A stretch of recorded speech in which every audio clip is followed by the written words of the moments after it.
welcome to the Jonathan Ross Show.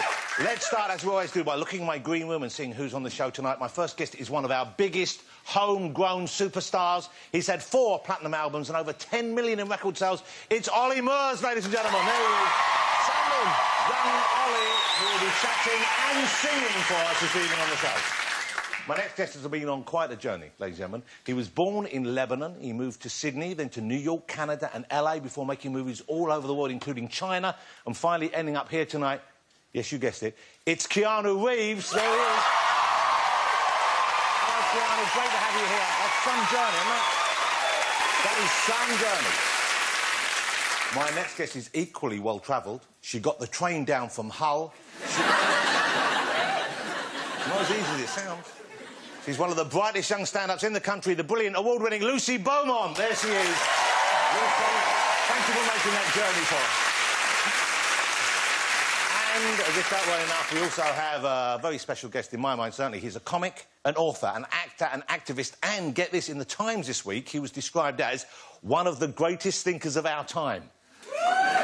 Surely a mistake. It's Russell Brand, ladies and gentlemen. Russell Brand is in the house. Yes, you must have read that. Like you haven't already pinned that on your walls. All right, let's just start, though, with the big news here. The news this week that the biggest boy band in the world has lost one of its members. Millions of teenage girls are inconsolable. Let's have a look at the band before they split. There they are. Now, of course...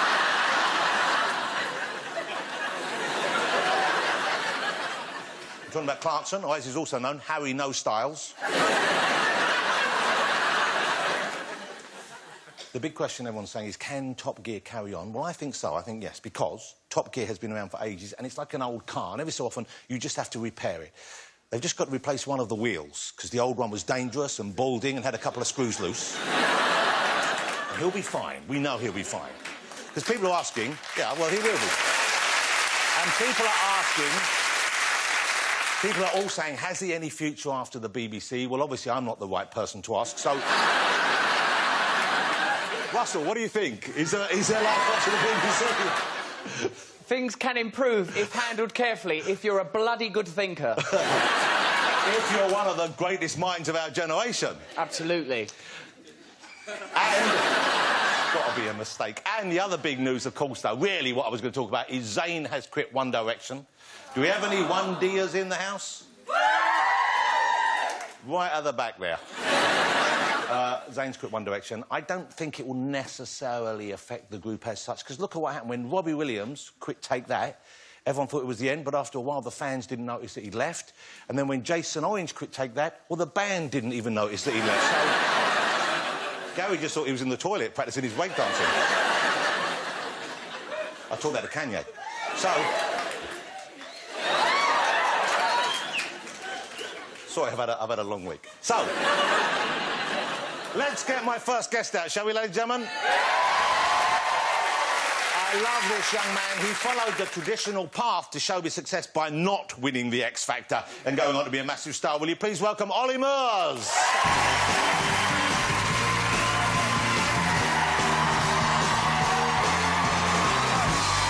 I'm loving this look, Ollie. How are you? How are you doing? Well, this is what the young people would call a fresh and popping look, I believe. Fresh look, yeah. Yeah, it's looking good. How are you? Well, I wasn't too sure about the socks, but yeah. Well, if you're going to go mustard, you might as well go... Is that the onesie? Do the socks go straight up the legs? Hey, let me get the big news out of the way. Zayn from One Direction leaving the band. And you know those boys about as well as anyone does, because you supported them. Well, I mean, I did tour them for a bit, yeah. But, I mean, you know, obviously I was as shocked as everyone when I heard about it. But, you know, he made a decision for himself and, you know, the show must go on. I'm sure they're going to be fine without him, so... So let me ask you about your relationship with your fans, then. Because sometimes, I'm sure, any fan base, they can get a bit too much, they can get a bit too excited, they can want to get a bit too close. How do you deal with that? How much do you enjoy that? Well, I love my fans getting close to me. It's not a problem for me. A bit of a problem for my girlfriend, but no, I have had some great encounters. One of them being, I think it was in... one of them in 2010. Yeah. I just come off the X Factor and we were travelling up and down the country. He was doing all these club gigs and I don't know where he was, in Doncaster or something like that. And I was in this hotel. I was checked in the hotel. I'm going to my room and just put my bag there. I open the door and I'm just on my phone and I managed to get into the door and there's this woman. I think you're in the wrong room. She said to you? Yeah, and I went... But you know when you feel someone walk past you, I just sort of, like, completely froze, and before I knew it, my tour manager came running in and just grabbed her and launched her off. So, hold on. And that was it. So was she meant to be in the tour manager's room? I don't understand. No. What's the deal with... I got sent a picture. We got sent a picture, and tell me what... Before we show it, this is a picture of a girl who was waiting for you outside of a hotel. Okay. What happened here? Well, what happened was we was on tour Wrapped Up. We were doing a radio tour of the UK. And so my tour manager got out and went and put everyone in line and we're going to go meet the fans and stuff. And so as we walked out, I mean, this never happened to me before, but I walked out and this... I mean, it was like being Michael Jackson for the day. This girl just fainted in front of me. But as she fainted, she took a picture. She's gone like that. And then they sent me the picture on Twitter. So well, we have the picture. This is why I wanted you to... Yeah, this is... So this is the picture the young girl fainted. This is the picture she took on the way down. Wow.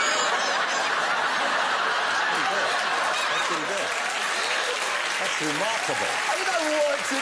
That is dedication to... I was just in shock. Yeah. I didn't know what to do. Wow, so but at the same time, quite proud that a girl sort of fainted in front of me. It was a bit weird. Now, Ollie, we need to talk about your trousers. We need to talk about tight trousers in particular. No. We need because you're wearing a looser pant today than I've seen you in before. Okay? Well, would you mind standing up and just showing us these are a looser fit than good? Well, these are a looser fit. Okay, I mean, that's normally, that's a peg normally trouser. My fans like it when it's a little bit. Yeah, that's tight. the thing. So, but no, I've got a new stylist, and obviously I remember got it on the X Factor. I remember it was so embarrassing. 2009, I was wearing this silver suit on stage, and the next day But I remember the next day in the paper everyone was talking about my bits, you know. Yeah. And I was just a bit like embarrassed because my parents, you know, my nan and everyone like that. So, but then over the years, it's just become a thing. And then well, because recently we decided to. I think the fans like that look. I mean, but obviously it's not necessarily. It's so embarrassing. I mean, we have some pictures of you. These are genuine pictures. That's from a video there. Jesus. It was a cold day. Yeah. Let's have a look at this. This is kind of... There you go, look at that. Oh, why are you doing this to me? It was... Yeah. And that... Well, hang on. Oh, hang on a minute. Oh, Jesus. What are you doing? Below the waist, he's got his own manager, I think, down to that. I'm going to faint and take a picture of that when I go down. We're just... We're calming it down now. We're calming it down. Because we have to calm it down because you're engaged. You have a girlfriend. No, I'm not engaged. Who told you that? She told me that. I'm not engaged. No. I proposed for you. Did you? I thought you had a fiancée. No, not at all. Well, don't say it like that. She would be... No way. What with her? No. OK, so you have a girlfriend, though? I have a girlfriend, yeah. OK, how long have you been with her for? It was a couple of years now. Because you had to keep it quiet for a while, didn't you? Because I guess... we revealed it on this show, I think. Oh, did you? You got it out of me last time. You talked to her more than me, probably. Yeah, well, that's why I proposed. I'm getting all the good stuff. But no, it's going great, yeah, it's good. Really good. She's not looking forward to me going on tour, because we're obviously on tour now for the next couple of months. So. But does she travel with you? Can she join you? She'll come to a few of the shows, yeah. Have you written songs about her, for her? I believe you have, haven't you? There's a couple of songs on the album, but... Which ones? Well, I don't want to talk about it. Was track 7, We're Not Engaged? Was that for her?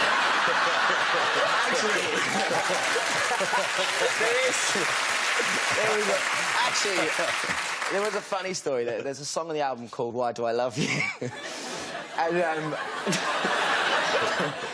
obviously I came home and I played it to my girlfriend and said, what do you think? I said, yeah, it's a good song, but it's just wrote about us. And it's basically, you know, me asking why I love her and stuff like that. And, you know, it was quite... You know, you play your songs to your family and stuff, you know what I mean? You try and get an idea if they like the song. You know, you put your heart and soul into this song. You're like, I really want it to be amazing. And then you go home and you go, right, Mum, got some songs to play. She's like, oh, OK, let me get me tea. Let me sit down and get ready. So then you'll sit there waiting for about an hour for her to get herself prepped and ready. And it's like, oh, let play. And then she plays and she's like, oh, I don't like that one. Skip that one. Nah, skip that one. That's rubbish. Because, you know, and you're like, Mum, please just give it a second. But she's great, though. I love it. You know, your family are your best critics, I think. People close to you, anyway. She's more of a One Direction fan, isn't she? She's definitely, yeah. more Ed Sheeran. Yeah, she loves Ed, yes. Let me ask you a serious question, a serious family question, because you and your twin brother, you had a falling out, didn't you? Yeah, we did. When you were doing the X Factor. Yeah, it was me. It was ages ago. It was in 2009. It was whilst I was on the X Factor. Yeah. It was just the family thing. It was all aimed at the time that it was X Factor. Yeah. But it was actually a bit more than that. But yeah, unfortunately, I couldn't make his wedding, so we had a bit of falling out. Yeah. So has that relationship been repaired now? No, it hasn't. No, it's still the same. You know, I know it is sad. It is sad because you know he's part of the family. He's my brother, my twin. Actually. But that is a big thing. I mean, that's a loss. No, it's more so for me, for my mum and dad, because you know they've technically lost a son in a way. So he's fallen out with the whole family. The whole family, yeah. Oh my goodness! But I would hope you could bring about some sort of to use the 100%. Yeah, love to. When was the last time you spoke to him? When was the last time you made any? Well, the two of you made bits and bobs over the years, but more in the papers more than we've spoke more than actually in real life. But you know, look, listen, you know, he's my brother. You know, no matter what has happened, you always have a love for family. You know. I'm hoping, in the future, we'll sort it out at some point. Well, we've established you're engaged, so when you get married, you'll invite him to the wedding, though? Yeah, he might not come, but yeah, maybe, yeah. But I'm not getting married. Stop marrying me off. I'm not married yet. It's nice to be married. Yeah. Oh, you got an offer from the audience, then? Yeah. OK, so, last year, am I right thinking you just turned 30 last year? I did turn 30, well, you look great for 30. You look 29 young. plus 1, 29 plus 1. Oh, don't worry about it. 30 years young. I'm imagining a big celebration, some kind of a big party? Yeah, well, actually, funny enough, when I looked over the years of the big birthdays, I never did anything for them. So on this 30th, I was building it up, and I said, you know what? I'm going to take the lads away for 5 nights in 5 different cities. Wow. Yeah. So we got on a tour bus. I got a tour bus and got all the lads on there, and we just went a bit crazy for 5 days. Yeah, we went to London, Paris, Denmark, Sweden, and then we ended up, which was so fortunate, that Robbie was performing in Norway on the Tuesday. Wow. So we all bowled into Robbie's gig on the Tuesday night at this, and he's got, you know, obviously doing the big band tour. And obviously 18 rowdy Essex boys turn up to this really nice, chilled, big band night. And Robbie sees us all bowling and go, "Whee!" How were the 18 lads on that kind of road trip with you? Did they... They were brilliant. You know what? We had such a good time. We ended up going to some karaoke bar in the middle of Denmark and tore the place apart. I don't know, we just went in, it was very quiet, a couple of people in there singing a few songs, and then typically my mates, being my mates, decided to get up and sing Heart Skips a Beat and a few of my own songs, which was really embarrassing. And obviously I got up and sang a few songs as well. But presumably you don't do your own songs in No. What's your karaoke Maybe song? I did, I can't remember. I was pretty drunk. No, I definitely didn't. One of my ones is Shaggy. I like doing Shaggy. Mr Bombastic? Mr Bombastic's my chair. Mr Bombastic. Mr Bombastic, yeah. Well, I think we have... I have a microphone. Would you like to hear a bit of Mr Bombastic? I think you owe it to ask your fans. Let me see this. You ready? Mr Bombastic. OK, so this is what you would have been lucky enough to see if you were in Copenhagen. OK, so... OK, you ready? Well, I think you need to stand for this, Ollie. I think we need to see some moves that go with it. Yeah. Loose, shake it up. Keep it clean, keep it clean. Let's go. Mr. Bombastic, romantic, fantastic lover. Shut it up. She call me Mr. Bombastic, see me fantastic. She touch me on me back, she call me Mr. Romantic, see me fantastic. She touch me on me back, she call me Mr. Smooth. Just like a silk, saffron coat me up like a quilt. I'm a lyrical lover. No take me with them films with my sexual physique. You know me well, be well, can't you tell? I'm just like a turtle crawling out of shelf. Won't you take my foot and put it under a spell? You can kiss my foot and pussy, cause you love me, miss well. Yeah, you're the only young girl that can ring my bell, and I can take rejection, so you tell me go to Ladies and gentlemen, that's the whole song. You got the whole song out of there. Okay. Still to come on the show, Keanu Reeves is going to be here, Russell Brand and Lucy Beaumont, so don't go away.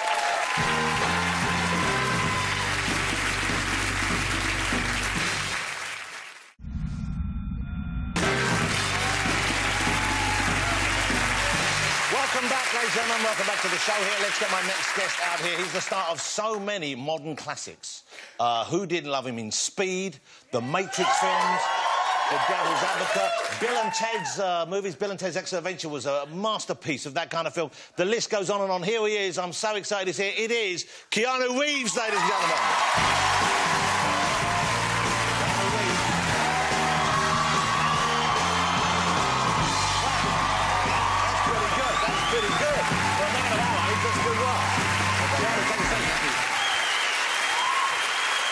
Well, Keanu, welcome to the show. And, thank you very much, Mr. Ross. Welcome here to Britain.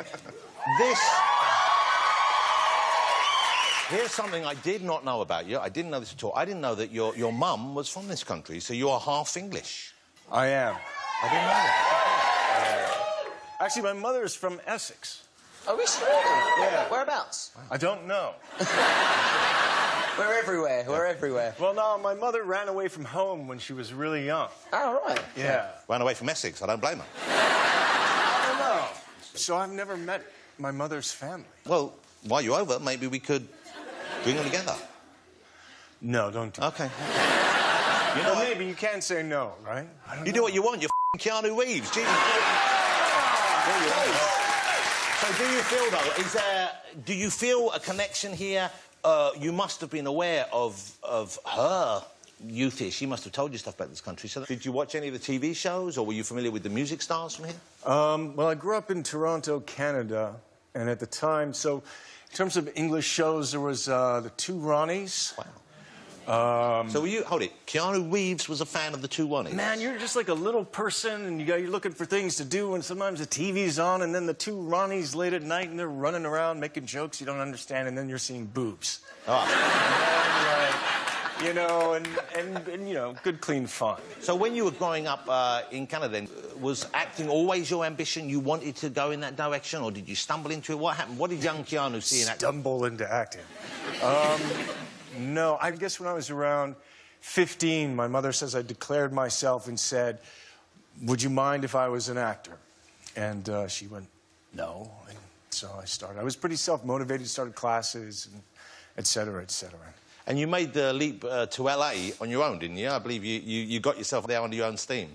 Yeah, I left home when I was like 17, 18, dropped out of high school, was working as an actor and other part-time jobs.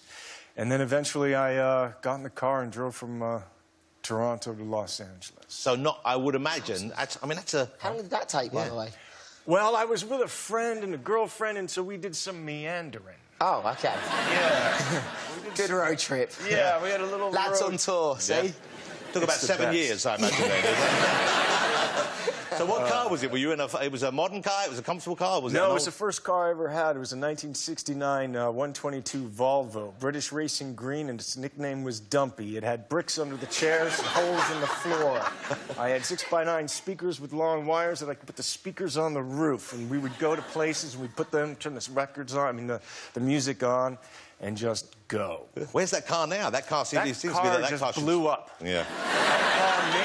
That car made it to L.A., hung out in L.A. for a little bit, didn't like the weather. It was a little hot, you know, it was air-cooled Volvo. It was kind of crazy. Started driving back to New York City, and it blew up in Santa Fe, New Mexico. I think we've just found the new host of Top Gear, ladies and Yeah, gentlemen.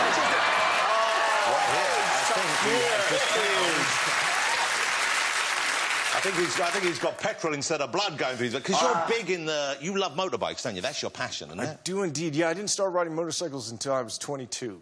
But, so this is your new bike right there? Yeah, I partnered up with a builder in Los Angeles named Gard Hollinger. He had a company called LA Chop Rods. We did a custom bike, and that became the prototype for this machine, which is we call Gloss Black. It's Arch Motorcycle, and it's a sport cruiser badass machine. But so your company builds those? Yeah. Wow. Yeah. So it's a kind of custom motorcycle. It's a big twin. How cool does he look on that machine? Yeah. Come on, seriously. No, you it's a look big enough beautiful for it. bike. Yeah. I would not look as cool as that. Oh, well, Ollie, have you got a bike? Do you have a motorbike? Have you ever ridden a motorcycle? Nah, my mum would not let me at all. No chance. I'm 30 and she wouldn't let me get on a bike. She said that to me. You ever get on a bike, that's it. It can be dangerous. They can be Yeah, they dangerous can be bikes. You have to dangerous. know what you're doing. Let me ask you, because I'm a bike guy. I've got a scooter, and I wonder. No, that's, you're on two wheels and you're moving, you're right. Yeah, mine's three-wheel scooter. But anyway. I don't know what to say, but I think it's still really cool. So if I wanted one of those, how much would one of those set us back? What kind of? Because that's a high-end machine, isn't it? That motorcycle is $78,000 US. Well, that's a lot. What's that in money?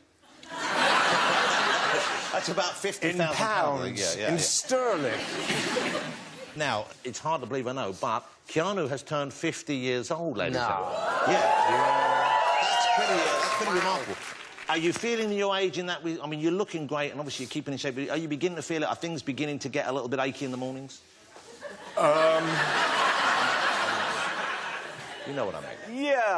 Yeah, the morning. Yeah, the morning is not quite the old morning, what the morning used to be. But, yeah, it's that walk, the first walk, where it's kind of like, oil, And then you kind of get your John Wayne on, You're just kind of like, okay, I'm just going to go to the bathroom.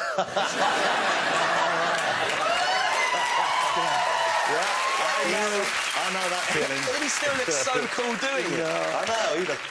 OK, John Wick, your new big action movie. It's out April the 10th. Before we see the clip, set it up first. Tell us what it's about. Who is John Wick? What happens to him in this film? OK, I play a character named John Wick who used to be an assassin. He's spoken about as being a legendary assassin. Tough guy. Yeah. True story, then. This is true. No, okay. Once upon a time, there was a guy named John Wick. Googling John Wick right now. I love stuff like that. This is the Essex experience you're getting here. So let's rewind. Just the fact that I was really sold that. I just wanted to know but it's still it's a good story. Okay, let's carry on. No, it is, yeah. So he's not the boogeyman, but he's described as the guy that you would send in to kill the boogeyman. Yeah. But John Wick, when we meet him, has put that all aside for love. And so he's married, but his wife is ill. And in the opening of the film, she passes away. And she sends John the gift of a dog with a note saying that, I know you need someone or something to love. The dog is wonderful in the film as well. Oh, there it is, yes. What's the dog called? What's the name? Well, in the film, it's called Daisy. Daisy the dog. Who Daisy wouldn't fall the in love with dog, Daisy? little beagle. Yeah. And so then one day, I'm filling up. I have this cool, Mustang, old muscle car, filling it with petrol, and all of a sudden, Alfie Allen pulls in as the kind of the son of a Russian mobster. He's a bad guy. He wants my car. How much is your car, man? Oh, nice dog. He calls you a bitch. In Russian. Still a bitch. And so what happens is then I drive away, and eventually him and some of his lads come to the house. They beat up John Wick. They steal the car. And before that, they kill the dog. Whoa. Yeah. This happens in, the first 5 minutes. Yeah. Wowzers. So then, but this is when the film gets good. Well, I think you know what's coming next. What does John do? Well, he cleans up the blood of the dog and holds the dog. No, I mean the wrong time. I mean immediately that's nice to know. It ties into what you're talking about because he connects. It's the blood. This film is kind of Old Testament Greek myth. A lot of blood in it as well. Action and lots of. So he basically unearths what was, his old past, and he puts the suit on and he becomes John Wick. I like that because he literally goes into the earth to be his old there's self. a little Okay, scene there. let's not say any more. Let me show you a clip of this. I'm telling you, if you love this kind of movie, you like hard-edged action, you like this kind of film with an emotional heart as well, you're going to love this. Can I set it up? I'm sorry, man. I want to set it up. Every scene. What's it so called? It's all been lost. Right, OK. Sir. OK. Keanu is now going to set up the film for you, ladies. So you set the clip up. Thank you, Johnny. So what happens is there's the real world, and then there's the hyper world of the criminals, yeah. And they're at this hotel called the Continental, and these, you know, it's sartorial, it's sexy, it's cool, but there's another assassin, and she's playing John Wick a visit. So this is this is that.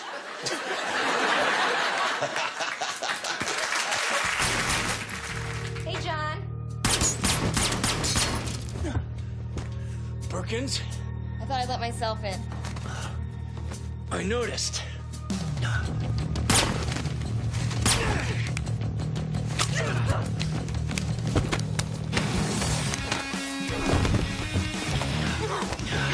You're always a pussy.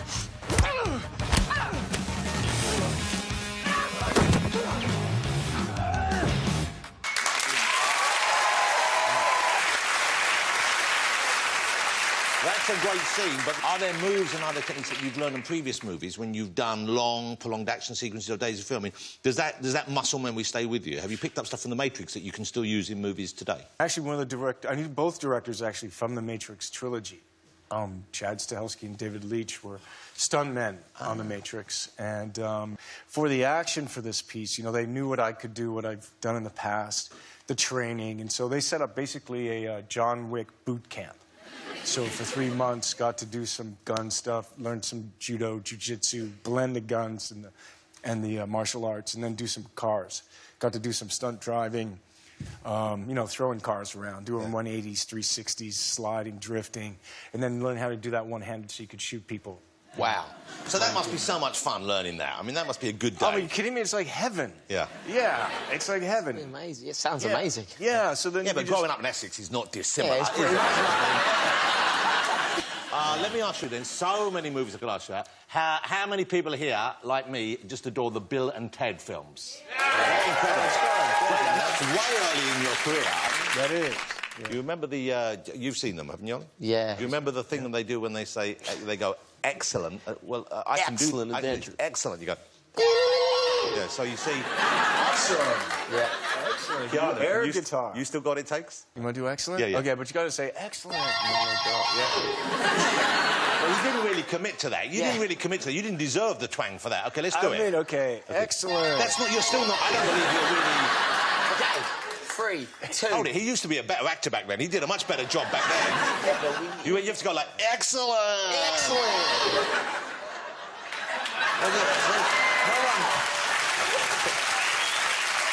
So here's the question. And party on, dude. Yeah.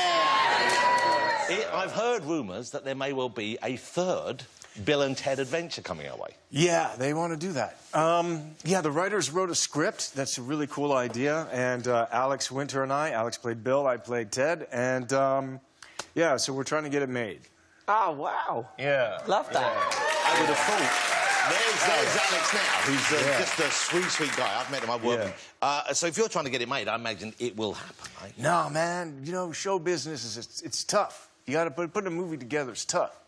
So even for you, Keanu? Absolutely. Sometimes it just gets tough. But yeah, we're hoping that we got high hopes for it.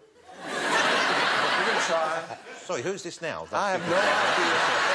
I just feel like talking like this. But I like to talk that way too. Yeah, right? Ollie, can you talk this way too? I can talk like that too, you know. Yeah. We're just 3 Southern gentlemen hanging out on the porch. That's right. That's right. You know what? I wish we had more time to talk. Well, fortunately we do. You're going to stick around for a while because Russell Brand will be here after this break, ladies and gentlemen, as well as Lucy Beaumont. But first, will you join me in saying thank you to the fabulous Mr. Keanu Reeves? Awesome. That was a pleasure. Thank you. Thank you, Ellie. Thank you. Keanu Reeves, Ollie Mersey sticking around as well. Don't go away.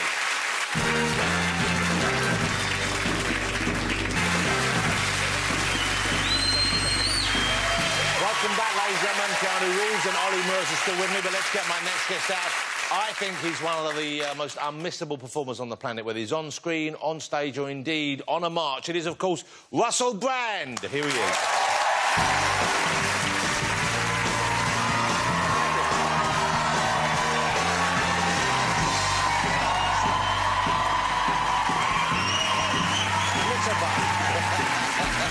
Little bug. Come on in. There's Ollie. You met Keanu, I think, backstage. Hello. Hello. Russell, how are you?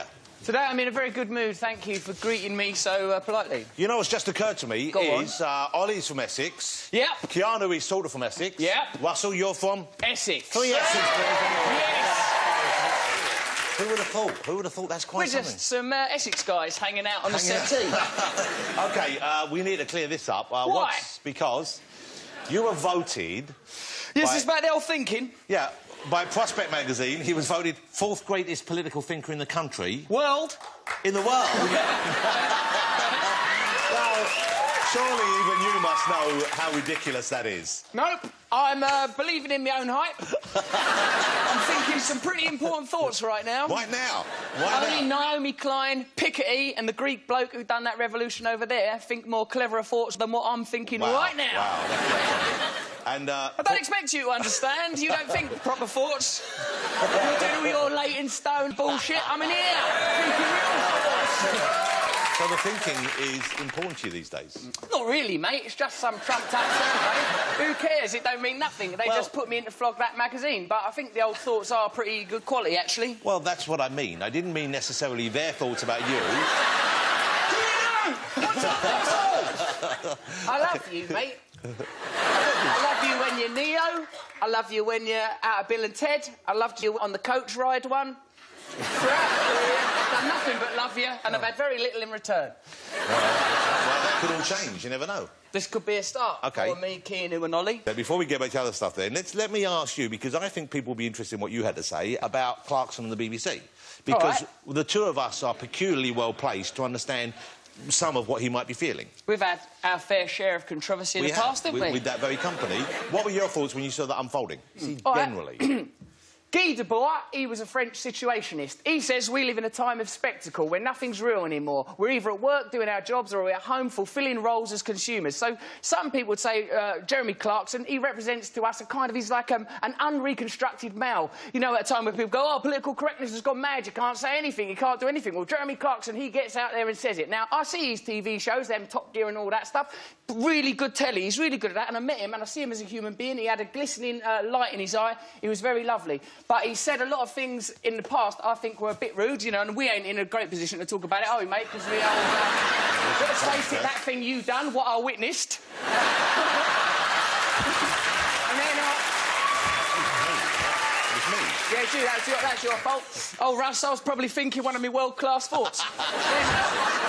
But, you know, I think if you smack someone in the mouth or what, fucking hell. Well, you must have laughed, but yeah. Your producers, like just now, I had a cup of coffee before I come on. It was, I'll be honest, it was a bit too hot. I didn't go, hey, who's got you fucking snipe? I've got a little bit of a tingly tongue, but, you know... You can live with it. I'm going to live with it. I'm fronting it out. No one's getting chinned. Yeah, so what we're saying is...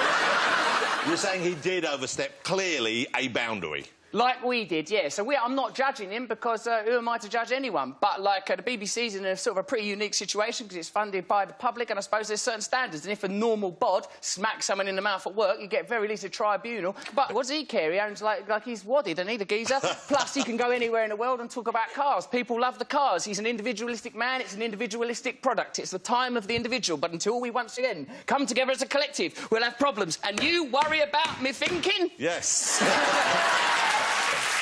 All right, so, let me ask you about your politics. We will get... because this... Well, what are you saying? All right, but this is the big thing in your life right now. And I'm worried about it in a way, which I'll get to in a minute. Oh, OK, I'll tell you. Because I know you used to be... you had things that filled holes in your life. You were an addictive person. Heroin there was, wasn't there? And ladies as well. There was a big sex thing going on for you. Cuddling, of course. Cuddling. Now, all that's left is the bloody thoughts. Well,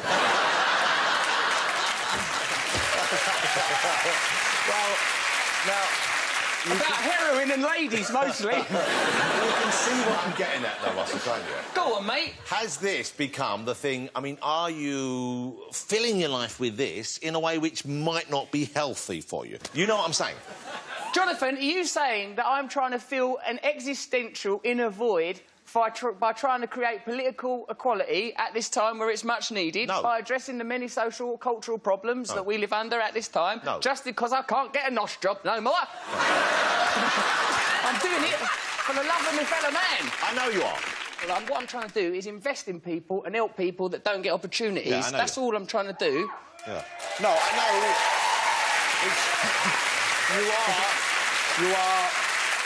You're putting your money where your mouth is as well, I know, because I know, and you should see the stuff I used to put where my mouth is. Now I put my money where my mouth is.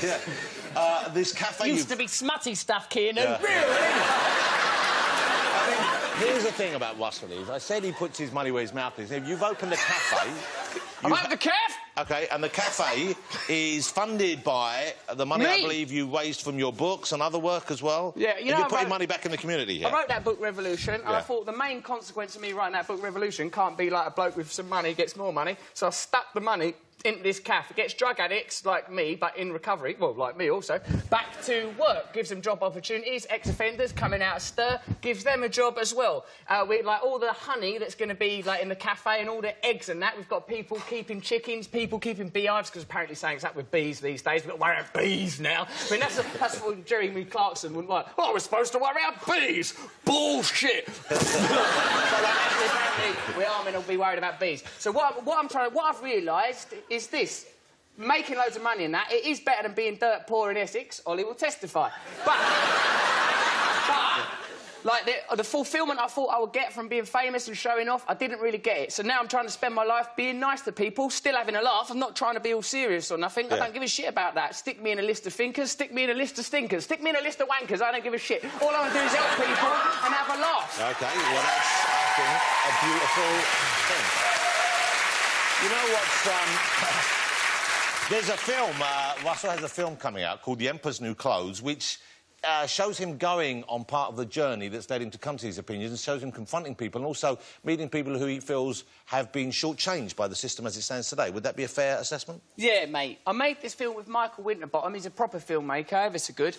What it is, this documentary, is it's about that financial crash in 2007, 2008. They propped up a dead financial industry with state money. So this film shows how austerity in this country was built upon a financial swindle, much like the fairy tale Emperor's New Clothes. So I go around, meet people from the city, loads of analysts and clever people and that, while I'm thinking my even cleverer thoughts in secret, and, like, go around people that have been hurt by austerity, people with disabilities, people that are struggling to find work. And it's a different way of telling the same story. We're always told that we should be victimising people that have sort of got less than us, while this massive swindle took place sort of out of our sight. But it's real. And I think if you tell stories in a different way, then we can create different realities. Reality is only a story, a consensus, what you believe in. That's why it can change so easily. So it's a wicked little film, and see it down the cinema. I don't have to pay, bunk in round the back. It's opening on the 24th of April. Called The Emperor's New Clothes. Yeah, but we have a clip. You've got the trailer for the film. This is the trailer of The Do I Emperor's come New across Clothes. as good in it? You come across as mad, as always. Right. I asked them to cut that bit out, but then they said that was the only bit. But you come across as someone who cares and wants to make a change, and I think that is admirable. This is Russell in The Emperor's New Clothes. It opens April the 24th. Have a look at this. I'm looking for Fred Goodwin. We're from reception, please. Did you know about the 500 million in bonuses last year? Did you get some of that? No, I'm not. I'm starting to think that you're involved in some high-level financial skullduggery. If you've seen any men on this van, do not attempt to approach them. They're crafty. A cleaner working in the city would have to work for 300 years to make the same amount their boss would make in a year. People in the same office, but living in different worlds. Some people have so much, some people have nothing. It's Russell Brand to speak to Lord Rothermere. Say it's about living here and taxes. Every crisis is an opportunity to change the system, to change direction. Power isn't there, power is here. Things can change. Things do change. So I'll wait here, see if he's around. He's not around. He must be up there working. No, 4 million a year, he's probably grafting. Russell Brand, ladies and gentlemen, The Emperor's New Clothes opens April the 24th. We're going to take a break now, but after the break, we have Lucy Beaumont out here and music from Ollie Murs, so don't go away.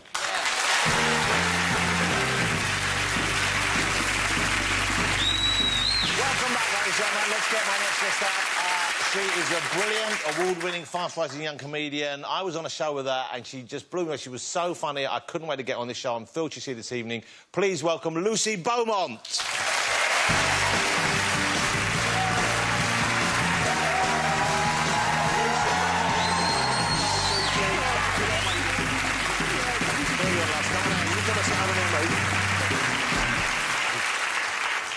Thank you for waiting, Lucy. Sorry to keep you right till the end here. No problem. Now, I mentioned earlier on that you're from Hull. I am, yeah. Originally.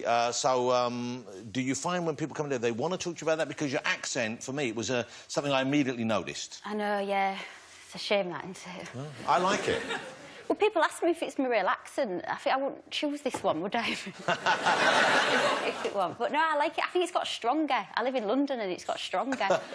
Keanu, can you understand the accent? Is it clear for you, the Hull accent? I'm getting most of it, yeah. Could you teach someone Hull if someone wanted to learn how to pronounce words in a Hull style? Yeah, if you needed to know the whole accent for a part, I could teach you it. OK. It's a bloody good offer, this. I mean, it sounds like I need to learn how to say, like, please and thank you and goodbye and hello. They don't say that in Hull. So, returning to Lucy. Lucy... About Lucy! Yeah, OK, returning to Lucy again. Lucy, so, Keanu... What about Lucy? Because, no, Keanu, I want Lucy. Keanu, No. let's assume you're doing an action movie in Hull. It could happen. Fantastic. OK. Fish industry too. OK. Lucy. It could be on the mega bus. This time it's under quota. So, Lucy, could you teach Keanu and the rest of us some Hull phrases? Yeah, I do this thing at the beginning of my gigs when I'm places where I don't think they'll understand me. And if you repeat after me, oh no, the snow on the road. Oh no, the snow on the road. That was a bit Manchester, that. If it... What is it? Oh no, the snow on the road. Yeah, and that's a severe weather warning. And the other one is Mamma Mia. Mamma mia. And that's telling your mother you've arrived. There you go, see, Mamma Mia. Mamma Mia. Yeah. You ready? You ready now? Yeah. Let me ask you about when you first started in comedy, because I know you trained as an actor. What were your early gigs like? When did you realise, OK, this is what I want to do, Lucy? Oh, the first gig I ever did, I came down to London, I got the mega bus down from Hull, 5.5 hours. And that's how long it used to take. And I did a gig in Camden for 5 minutes and then went back up on the next bus. Wow. And it went... Oh, no, the only reason it went well was because I got on stage and it's quite a small room and the window was open next to me because it was summer. And I went like that, I went to say hello and a car horn went off outside and it sounded like it come out of my mouth. And I got a round of applause for it. I honestly think if that hadn't have happened, I wouldn't have carried on doing it. You need something like that, you know, to make you think, oh, you know. And then, because that didn't happen the next time, it wasn't the same. You started as an actor, didn't you? You were studying acting initially? Yeah. OK. I still am. OK. So, did the actor help? Did the accent help you, or did it stand in your way? No, that's why I'm doing stand-up. I can't get rid of it. I went for an audition with Johnny Depp to co-star with Johnny Depp. And she said, can you do, like, just like a southern, just a broad southern? I said, oh, no. And she said, well, can you just do, like just a broad, sort of northern Manchester? I said, oh, no. And she said, what can you do? I said, just Hull. But I can't do East Hull. I can just do West Hull. Really specific. Yeah. Let me ask you about some of your jobs, then. Before the stand-up took off for you, what kind of jobs have you had? What kind of places have you worked? I've done everything. I've worked in Asda on cooked chickens. And you can't get rid of... Have you ever worked with cooked chickens? Keanu's done a bit of gear with the chickens. A lot of people don't realise, but fish or chicken, if you work with fish or chicken, you can't get rid of the smell. And I got chased home by a dog. No, honestly, I did. So you were leaving, what, the fish or the chicken counter this time? The chicken, and then I got upgraded to pizzas. OK. It goes chicken, pizzas, counters, then George. Wow, I didn't know there was a... That's the dream. OK, we've established already that Ollie's engaged. You are, I believe... You're engaged. You're getting married this year? Yep. So is that all planned? That's all set? You ready to go? Yeah, yeah. OK. We should point out it's to another comedian. You'll have seen him on 8 out of 10 Cats, to John Richardson. Yes. So congratulations on that lovely ladies and gentlemen. We're going to a new comedy family. And that's all sorted? That's all ready to go? The wedding's all good? There's the table planning. We can fit everyone in if we don't go. We forgot about counting ourselves.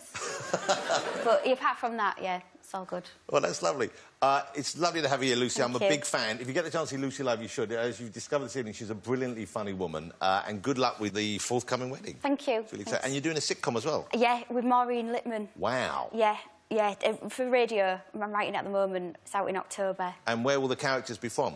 Hull. OK. Ladies and gentlemen, from Hull, I'm proud of it, Lucy Beaumont. Thank you, Lucy. That was fabulous. Thank you.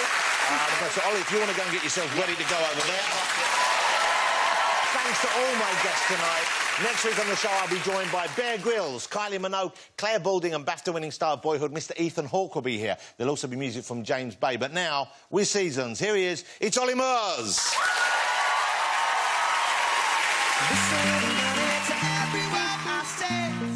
I know that you don't trust me, but I'm better than the stories about me. And everybody messes up some days. Ain't got no rhyme or reason, 'cause all I know is I'm yours, yours, yours for every season.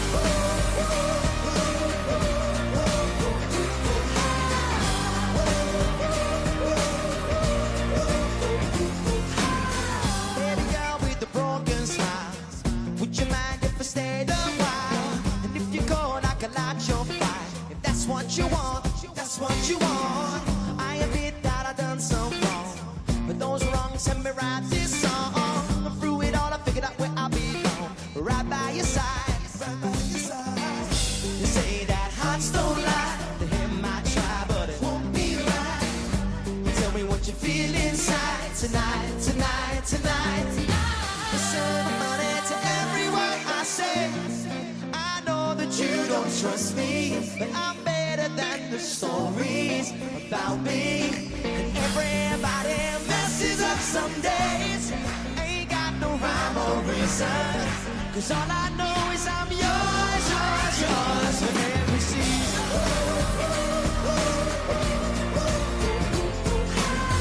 Baby girl with your hair hang down.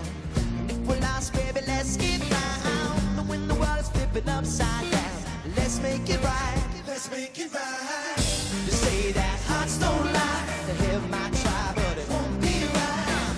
You tell me what you feel inside tonight, tonight, tonight.